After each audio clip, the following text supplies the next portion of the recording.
NCP Piravom block കമ്മിറ്റിയുടെ നേതൃത്വത്തിൽ ബ്ലോക്കിലെ 7 സ്ഥലങ്ങളിൽ നടന്ന സ്ഥാപക ദിന ആഘോഷങ്ങളുടെ ബ്ലോക്ക് തല ഉദ്ഘാടനം ദേശീയ സമിതി അംഗം കെ ചന്ദ്രശേഖരൻ കൂത്താട്ടുകുളത്ത് നിർവഹിച്ചു.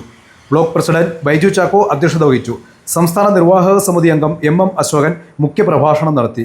ജില്ലാ general secretary Raju Thekkan, MJ Aji, KM Prasanth, KK Sajeevan, Reji Joseph, Sreekumar തുടങ്ങിയവർ സംസാരിച്ചു. Sasi Paloth, KP Johny, Roy Abraham, MM Ashokan, P Thankachan, KJ Scaria, AP Daru തുടങ്ങിയവർ വിവിധ സ്ഥലങ്ങളിൽ പതാക ഉയർത്തി. നമ്മുടെ പാർട്ടിയുടെ ദേശീയ അടിസ്ഥാനത്തിൽ രൂപം കൊണ്ടിട്ട് 26 വയസ്സാകാൻ പോകുന്നു. ഈ 26 വയസ്സിനുള്ളിൽ സംഭവബഹുലമായ ഒത്തിരി സമരങ്ങളും സംഭവങ്ങളും നടന്നു കഴിഞ്ഞു.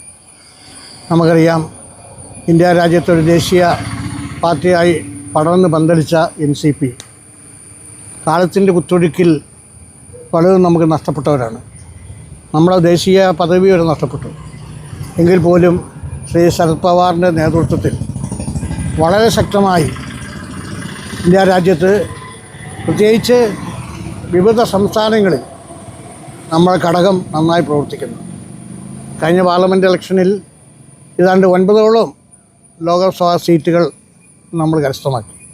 കൂടാതെ രാജ്യസഭയിൽ നമുക്ക് അംഗങ്ങളുണ്ട്.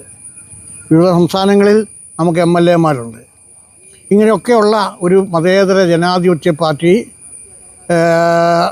കേരളത്തിലും പലപ്പോഴും ദുഃഖകരമായ സംഭവങ്ങൾ ഉണ്ടായിട്ടുണ്ട്. ഈ പുഴയിലൂടെ ഒത്തിരി വെള്ളം ഒഴുകിപ്പോയിട്ടുണ്ട്. പക്ഷേ പോയ വെള്ളത്തേക്കാൾ കൂടുതൽ വെള്ളം ഒഴുകി വരുന്നുണ്ട്. അതുകൊണ്ട് ദേശീയ രാഷ്ട്രീയ പ്രസ്ഥാനത്തിൻ്റെ ഘടകം എന്ന നിലയിൽ കേരളത്തിൽ അതിൻ്റെ പിറന്നാൾ സ്ഥാപന ദിനം നമ്മൾ സംസ്ഥാനം എമ്പാടും ആഘോഷിക്കുകയാണ്. അതിൻ്റെ ഭാഗമായിട്ടാണ് കൂത്താട്ടുകുളം പിറവം മേഖല കമ്മിറ്റിയുടെ നേതൃത്വത്തിൽ ഏതാണ്ട് 7 മേഖലകളിൽ നമ്മളിന്ന് കൊടിയുയർത്തുന്നുണ്ട്. അതിൻ്റെ മേഖല NCP വളർന്നുകൊണ്ടിരിക്കുകയാണ്. ആ പാർട്ടിയുടെ 26ാമത് ജന്മദിനമാണ് ഇന്ന്. കേരളത്തിലെമ്പാടും എല്ലാ പ്രദേശത്തും ഇതേപോലെ പതാക ഉയർത്തിക്കൊണ്ട് ആദർശശുദ്ധിയുള്ള ഒരു പറ്റം കോൺഗ്രസ്സുകാർ, NCPക്കാർ, ആദർശശുദ്ധിയോടുകൂടി പ്രവർത്തിക്കുന്ന, ജനാധിപത്യത്തിൽ വിശ്വസിക്കുന്ന NCP പ്രവർത്തകരാണ് ഈ പതാക ഉയർത്തുന്നത്. ഈ നിങ്ങളേവരുടെയും സമ്മതത്തോടെ, നിങ്ങളുടെയൊക്കെ അനുവാദത്തോടെ ഞാൻ മഹത്തായ ഈ ത്രിവർണ്ണ പതാക ഉയർത്തുകയാണ്.